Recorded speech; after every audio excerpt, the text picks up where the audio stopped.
Please help me welcome Bernard to Montgomery. Thank you, Chuck. Thank you very much. I am delighted to be here and to talk to you about the economic outlook. And look, I'm just going to tell you right up front, this has got to be one of the most challenging times to try to figure out where the economy is going. Because not only do we have to deal with the current state of the economy, the health of the economy right now, we've got to also take into consideration what are the prospects for tax reform.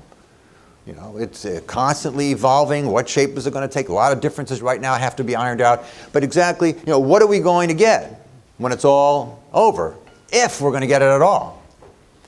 Second question would have to be, well, what about infrastructure spending? We heard a lot about that during the campaign. Are we finally going to see the government ramp up those kinds of expenditures? And they are desperately needed. Third, what about all these investigations going on in Washington? 2 in the Congress, 1 in the Justice Department. Is this going to cripple the White House? Is this going to paralyze policy in the Trump administration? Could it possibly thwart the whole economic agenda? And finally, and last, certainly not least, we now have to navigate through a minefield of geopolitical hazards.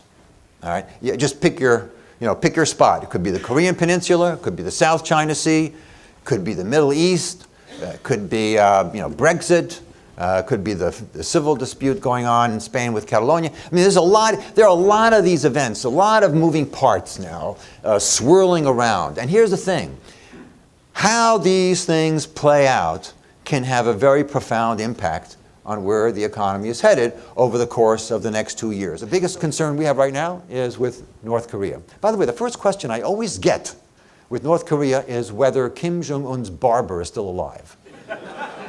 Never fails. But look, if there is a war in the Korean Peninsula, all bets are off.